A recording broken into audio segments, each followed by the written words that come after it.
Bonjour à toutes et à tous, j'espère que vous allez bien. On se retrouve aujourd'hui pour une vidéo encore un petit peu spéciale. Il y a quelques semaines de cela, je vous avais proposé une vidéo dans laquelle on installait le nouveau pot d'échappement d'Antoine avec notamment un superbe Akrapovic officiel Aprilia Racing. Et la vidéo vous a plutôt plu et je me suis dit qu'il serait peut-être temps de faire la même chose avec ma moto. Comme vous le savez, j'ai changé de machine il y a peu de temps et j'ai acheté cette superbe Superduc V3 2021 chez KTM Montlhéry. N'hésitez pas à aller les voir si vous avez envie de découvrir des modèles KTM. Et j'adore cette bécane, elle est vraiment extraordinaire, mais il y a quand même un petit élément chez elle qui me dérange, c'est le bruit. C'est vrai que par rapport à la Tuono, l'univers sonore dans lequel nous plonge la Superduc me paraît un petit peu plus polissé, un petit peu plus gentil, et je me suis dit qu'il serait temps de changer un petit peu cet état de fait. J'en profite pour vous rappeler qu'il est vraiment super important de vous abonner à la chaîne, de laisser un commentaire si le contenu vous intéresse et surtout d'activer la cloche de notification pour être prévenu dès lors qu'une nouvelle vidéo sort. Je vous embêterai pas plus longtemps avec ça, mais pensez-y s'il vous plaît car c'est vraiment super important pour aider au développement de cette dernière. On est donc devant la Superduc V3, donc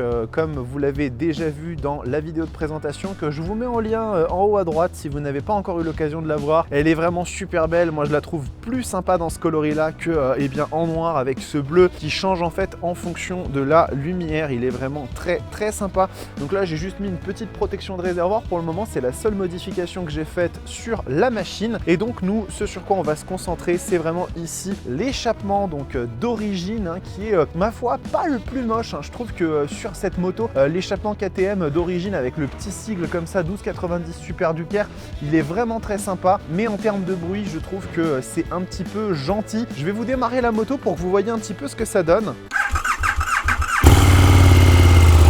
Voilà, donc on a un son qui est sympa, c'est un bicylindre, donc on a déjà entendu ce genre de son, mais je trouve que c'est un petit peu gentil. Je vais pas donner d'accélération tout de suite parce que la moto est vraiment froide, donc j'ai pas envie de l'abîmer, croyez-moi. On va aller rouler avec après, donc vous allez pouvoir l'entendre à loisir.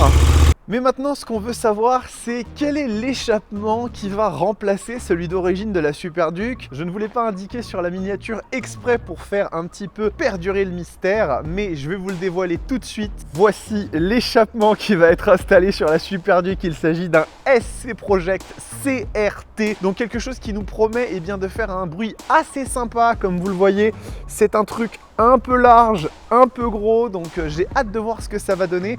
On va aller rouler un petit peu avec la Superduc, avec le pot d'origine pour voir un petit peu ce que ça donne, comme sur la vidéo que j'avais fait avec la moto d'Antoine, mais dont j'avais perdu les images sur la GoPro. Cette fois-ci, ne vous inquiétez pas, je les aurai. Et puis ensuite, on va se faire une petite session montage où je vous montrerai quelques petites images du démontage et du remontage du nouveau pot. Et puis bien évidemment, ensuite, on va voir comment sonne ce SC Project. Je vous dis à tout de suite. Allez, on se lance sur une première partie consacrée directement à l'échappement d'origine donc de la Superduc 1290. Ça va me permettre aussi de faire une petite balade avec vous et de vous parler un petit peu plus de cette moto. Vous aviez déjà vu dans le petit short que j'avais publié que la machine elle avait pris quasiment 1000 bornes depuis que j'avais roulé avec. Là maintenant elle est à 3044 km, donc j'ai quasiment doublé la distance parcourue avec la machine depuis que je l'ai achetée. Donc bien évidemment, je suis toujours aussi ravi de cette moto, elle est vraiment extraordinaire. En même temps, bon, c'est difficile de ne pas être convaincu par un hyper roadster comme celui-ci, mais des fois il peut y avoir des choses qu'on aime ou qu'on n'aime pas, notamment au niveau du caractère moteur. Ce dernier est en effet un énorme bicylindre de 1300 cm3 qui va avoir un comportement bien différent d'un V4 ou même d'un 4 cylindres en ligne. Il va notamment délivrer énormément de couple à très bas régime, comme vous allez le voir très bientôt. Donc vous verrez tout au long de cette petite portion que moi il n'y a vraiment rien sur cette machine qui ne me dérange, je l'apprécie vraiment énormément. Le seul petit défaut que je pourrais lui donner, c'est vraiment cette sonorité d'origine du moteur qui me semble vraiment trop sage, trop gentille. Comme vous pouvez l'entendre maintenant et vous l'entendrez après, je trouve que ça manque d'un petit côté canaille que l'échappement SC Project CRT devrait corriger à mon avis en très grande partie. Donc là on est en mode track, c'est le mode le plus énervé et j'ai mis la réponse moteur aussi en track, donc c'est celle qui va vraiment délivrer le plus de puissance instantanément. Et vous allez voir que bien évidemment cet engin fait tout sauf rigoler. Oh là là là là là là. Alors il faut faire extrêmement attention avec cette moto parce qu'elle est très piégeuse. C'est une machine qui a énormément de couples disponibles à bas régime, ce qui veut dire que si vous accélérez un peu fort, vous pouvez vite vous retrouver soit à des vitesses inavouables, soit dans des situations qui peuvent être un petit peu dangereuses. Chose qui n'arriverait finalement pas sur un 4 cylindres beaucoup plus maîtrisable et dont il faut vraiment monter dans les tours pour qu'il commence à avoir une réponse qui soit vraiment très vive. Après, on jouit d'un châssis qui est vraiment bien plus précis que les anciennes versions et bien plus rigide. Ouh, petit wheeling, tout va bien. Faut faire très attention avec cette moto, faut en profiter bien sûr, hein, c'est une machine extraordinaire et ce serait quand même bien dommage de se priver de ses atouts. Mais ça cabre très vite, ça part très vite. Le moteur est d'une impétuosité absolument folle. Ça lève sans aucun problème. Je sais pas si ça se verra sur la vidéo, mais tout à l'heure la machine elle a un petit peu cabré gentiment. Le freinage stylet main est d'une puissance, et surtout en fait ce qui me choque, c'est d'une dosabilité qui est quand même assez folle. Et derrière le châssis se place, les S22 font un excellent boulot, un peu spécial au début, hein, ces pneus à monter en température. Quand vous démarrez quand vous démarrez la moto, pardon, au début en fait on a l'impression que les pneus sont mal gonflés parce qu'on sent vraiment une espèce de cloc cloc cloc cloc, et en fait une fois qu'ils montent en température, aucun problème à ce niveau là. Et donc voilà, ce bruit qui n'est pas désagréable mais je trouve ne nous plonge pas autant dans quelque chose de magique comme c'est le cas sur la Tuono. Par contre, une différence qu'on va ressentir sur cette Super Duke par rapport directement à la Tuono, c'est sa facilité. C'est une machine qui met en confiance et ça peut être dangereux justement parce que tout est très facile à son guidon. Mais c'est vrai qu'au quotidien, c'est tellement agréable à emmener cette moto. On a l'impression que tout se fait hyper facilement. On a un bras de levier qui est extraordinaire. La machine s'emmène à un rythme rapidement déraisonnable, très vite, sans avoir un bagage technique énorme. Alors bien évidemment, encore une fois, je suis pas en train de vous dire d'acheter ça en sortant de votre permis A2 ou quand vous avez peu d'expérience, parce que ça reste des motos qui sont quand même potentiellement dangereuses, hein, mais ça se fait avec vraiment beaucoup de facilité, beaucoup d'intuitivité, et ça franchement ça fait vraiment toute la différence par rapport à une Tuono qui va délivrer des sensations qui sont extraordinaires, hein. Moi c'est une machine que j'adore et vraiment pour le coup j'en reposséderai très probablement une un jour, mais elle est beaucoup plus dure à emmener, elle est beaucoup plus contraignante au quotidien. La Super Duke en fait, tout est facile à son guidon, tout se fait très bien, très instinctivement. Il y a même un peu d'aspect pratique sur cette moto avec notamment un petit coffre à l'arrière qui vous permet de mettre un U. Vous pouvez ranger un bloc disque dans le coffre d'une Super Duke, ce qui pour moi est un comble sur un Super Roadster en 2021 qui sont souvent des machines qui sont très pensées pour l'esthétique, la performance, etc. et qui vont du coup totalement sacrifier cet aspect-là, que ce soit sur une S 1000R, que ce soit sur une ZH2, même sur une Tuono, vous n'avez même pas la place de mettre une carte grise à l'arrière de la moto. Et là vous avez un petit peu de coffre pour pouvoir ranger une alarme, un bloc disque, et du coup ne pas avoir à vous le trimballer dans votre sac à dos, et ça c'est juste super agréable quoi. Pareil, on a la possibilité d'intégrer directement des petites poignées chauffantes mais d'origine KTM, donc qui seront contrôlées par le tableau de bord. Donc ça je vais les installer très bientôt. C'est un petit cadeau de Noël que j'ai eu. Je remercie la personne qui m'a offert ces petites poignées chauffantes. Elle gardera l'anonymat car je ne sais pas si elle veut que son nom soit révélé sur la vidéo, mais en tout cas encore une fois merci beaucoup parce que ça fait toute la différence, surtout par ces températures d'hiver qui sont excessivement froides mais qui rendent du coup le fait de rouler à moto et bien finalement assez agréable. Vous n'avez pas besoin de rouler seulement et de mai ou d'avril jusqu'à fin septembre. Vous pouvez rouler en hiver en moto, il faut simplement bien vous équiper, une veste de pluie, un pantalon de pluie, des bonnes chaussures, des gants chauffants, et franchement je vous dis que jusqu'à -2, -3 degrés, ça reste quand même très gérable. Après c'est plutôt le verglas sur lequel il faut faire attention et du coup se méfier. Mais bref, pour revenir à ce petit bijou, je ne regrette absolument pas son achat. Je suis ravi de cette moto qui est vraiment extraordinaire, qui perd un petit peu d'âme, hein, je l'avoue, face à une Tuono plus rustique et peut-être plus, on va dire, à l'ancienne. Mais je pense que le pot CRT va changer un petit peu la donne et rajouter ce petit côté canaille qui me manque là pour le moment. En attendant, ça pousse méchamment, bien évidemment. Très vite, c'est surtout ça qui est assez impressionnant, c'est que ça pousse très fort, très vite, hein. On a une sensation de couple et de poussée qui est énorme, qui me fait penser un petit peu à ce que la ZH2 nous a offert, mais encore plus tôt. Parce que la ZH2, oula, je me suis un petit peu enthousiasmé. La ZH2, elle nous offre quelque chose qui est un petit peu plus haut dans les tours, avec du coup le compresseur qui se réveille à 6000, 7000, et alors là vraiment il y a une sensation de poussée qui est excessive, excessive. c'est pas trop pour moi, mais voilà, c'est très très puissant. Là sur celle-ci, c'est vraiment à partir de 4000 tours minute, on tourne la poignée et les bras sont arrachés. Il y a vraiment un côté on-off qui est très très très prononcé sur cette moto. Vous voyez là, je suis à 4000 tours minute, si je tourne, ça part d'un coup. C'est vraiment très très très immédiat. Donc si vous voulez faire l'acquisition d'une Super Duke, je ne peux que vous y encourager. C'est pour moi une des meilleures motos de la planète, du moins en tant que roadster. Et moi c'est vraiment la catégorie de moto que j'adore. Mais par contre faites attention car c'est beaucoup plus piégeur qu'un 4 cylindres en ligne, une S 1000R, même une Tuono ou encore même une ZH2 qui est compressée. Mais si vous la respectez et que vous restez humble avec, elle vous donnera un plaisir de conduite qui est vraiment exceptionnel. En plus, cette V3 offre beaucoup plus de rigueur et de rigidité que l'ancien modèle. Je me souviens avoir dit dans l'essai que je la trouvais pas plus tape-cul que la V2, mais c'est vrai qu'elle est quand même un peu plus ferme. Et du coup, ça autorise vraiment une précision d'entrée en courbe qui est vraiment bien plus poussée et qui lui donne du coup des performances dans l'angle à la hauteur de ses performances en ligne droite tout simplement. Bon, on va s'arrêter là, je vais vous dire à tout de suite, on va passer sur une petite section où vous allez me voir monter le petit échappement SC Project, ça va être rapide, hein, il est très très facile à monter, et puis ensuite on va vraiment se faire plaisir et voir ce que donne le nouveau son de la bête.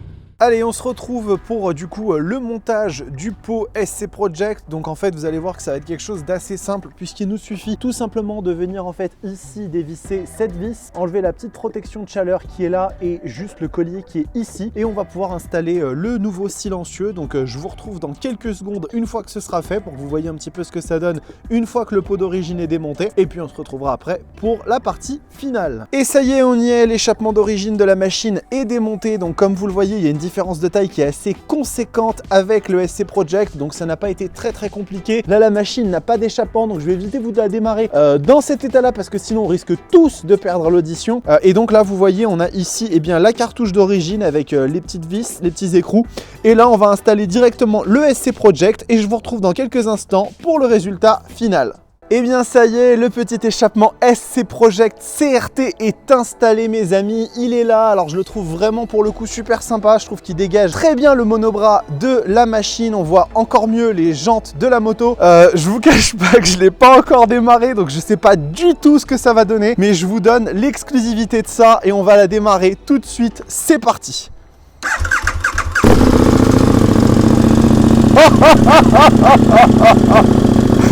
Alors effectivement, on n'est plus tout à fait sur la même sonorité, ça envoie un peu plus fort et je vous propose qu'on se retrouve dès maintenant sur la partie route pour aller entendre un petit peu ce que ça donne directement en roulant. À tout de suite.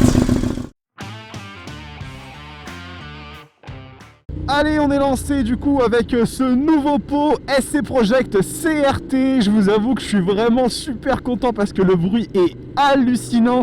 Non seulement il est effectivement un petit peu plus important, hein, on le sent, ça s'entend quand même plus, mais c'est aussi la façon comme ce dernier a évolué en termes de texture. J'avais en effet tendance à trouver que le bruit d'origine de la Super Duke en fait était trop polissé, trop gentil, et désormais en fait il a une sonorité qui est beaucoup plus rauque, beaucoup plus grave, rocailleuse, et qui lui donne vraiment une identité à la hauteur en fait de ce moteur et de ses performances. En fait, avec la Tuono d'Antoine, on avait vraiment la sensation que la voix de la machine se libérait sur cette version ici et sur cet échappement SC Project. On a vraiment l'impression de changer le type de son de la moto. Écoutez vraiment ce côté très grave. Il y a vraiment une espèce de rugissement de la moto qu'elle n'avait pas avant, où elle avait quelque chose de beaucoup plus standardisé, de beaucoup moins organique, naturel. Et maintenant on a un son qui est vraiment extrêmement grave et rauque, très présent, et qui donne vraiment à mon sens une identité bien plus marquée à la Super Duke, qui pour moi légitime quelque part en fait cet énorme bicylindre de 1300 cm3 dont elle dispose. Et vraiment on se régale avec les envolées. Ah, c'est vraiment super agréable. Sachant que s'il est nécessaire de le rappeler, un échappement ne sonne plus pareil au bout de 1000 km que quand il est neuf. Là il vient d'être posé, mais dans quelques bornes, il fera un bruit totalement différent et vous pourrez compter sur moi pour vous refaire une vidéo dès lors que la laine de verre à l'intérieur aura un peu brûlé et que du coup le pot se sera encore libéré. La seule chose que je regrette un petit peu, c'est qu'on n'est pas véritablement de retour à l'échappement sur cette machine. Alors peut-être qu'avec quelques bornes en plus dans l'échappement ça le changera, mais à mon avis ça il faudrait intervenir directement sur le mélange air-essence. En tout cas cas, la sonorité est vraiment divine pour ceux qui aiment ce type de son, hein. J'en conviens, c'est pas de l'acabit de tout le monde, il n'y a pas toutes les personnes qui aiment ce type de sonorité parce que c'est très rauque, c'est très grave. Il y a des gens qui adorent les hurlements très aigus des 4 en ligne, mais moi je vous avoue que cette voix de dragon là, oh, elle est phénoménale. Et on a tout de suite l'impression que la machine marche encore plus fort. Ça, bien évidemment, c'est une notion qui est assez connue, hein. Vous avez une corrélation qui est assez forte entre ce que vous entendez sur une moto et la perception que vous avez de ses performances, qui rend d'ailleurs les véhicules électriques assez difficiles à apprivoiser, puisque justement, en fait, comme on n'a pas de bruit, eh bien, on se rend pas compte à quel point ça accélère très très fort. Ah, ce son, il est vraiment super sympa. J'espère simplement que ça ne va pas trop saturer dans le micro, parce que on est sur quelque chose qui remplit très facilement en fait les cellules de captation d'un microphone. Donc j'espère que vous l'entendrez quand même à sa juste mesure. Voilà, pour moi, la Super Duke a trouvé maintenant véritablement... J'ai allumé mes pleins phares sans faire exprès. Je la refais. La Super Duke a trouvé pleinement en fait la sonorité qu'il lui fallait pour avoir ce côté un peu plus canaille. Je vous avoue que j'étais un petit peu déçu quand même du bruit d'origine. Je vous en ai parlé au début de la vidéo. Et là vraiment pour le coup, on change la donne avec cet échappement SC Project. Elle se retrouve vraiment avec un organe vocal très sympa. Alors après, encore une fois, je vais peut-être faire une petite partie moralisatrice, mais ça dure vraiment 2 secondes. S'il vous plaît, si vous installez des échappements comme ça, faites attention en ville, faites attention quand vous démarrez le véhicule. Ce sont des échappements qui sonnent beaucoup plus fort que les échappements d'origine, donc ne tapez pas des rupteurs en ville, ne roulez pas à des régimes élevés. Quand vous êtes sur de la route comme ça, bon, c'est pas très grave, vous pouvez vous faire plaisir, mais pour que chacun puisse profiter un petit peu de ce type de choses, eh bien vraiment faites attention quand vous roulez dans des espaces avec de l'agglomération ou autre, à ne pas trop taper dans la moto parce que ça fait rapidement un boucan qui est juste insupportable. Allez, on arrive à la fin de cette vidéo, on va se retrouver pour la conclusion face caméra. Je vous retrouve dans quelques instants, à tout de suite. Et bien voilà, cette vidéo du nouvel échappement SC Project de la Super Duke est terminée. J'espère qu'elle vous a plu. Encore une fois, n'oubliez pas de vous abonner à la chaîne si le contenu vous plaît, c'est vraiment super important. Et surtout pour ceux qui sont déjà abonnés, eh bien d'activer la cloche de notification. Il faut vraiment aller sur la page de la chaîne et activer la cloche qui vous donnera accès à toutes les notifications de Roadsters TV. Sinon, vous ne recevrez pas les notifs de toutes les actualités de la chaîne. Suite au sondage que j'ai publié, je me suis rendu compte que vous vouliez majoritairement voir des essais de moto de plus de 47,5 chevaux, mais aussi un petit peu de vulgarisation et de vidéos diverses, donc je continuerai à vous en apporter. Néanmoins, ne vous inquiétez pas, les essais reprennent dès la semaine prochaine avec des trucs bien sympas. En attendant, portez-vous bien, ciao!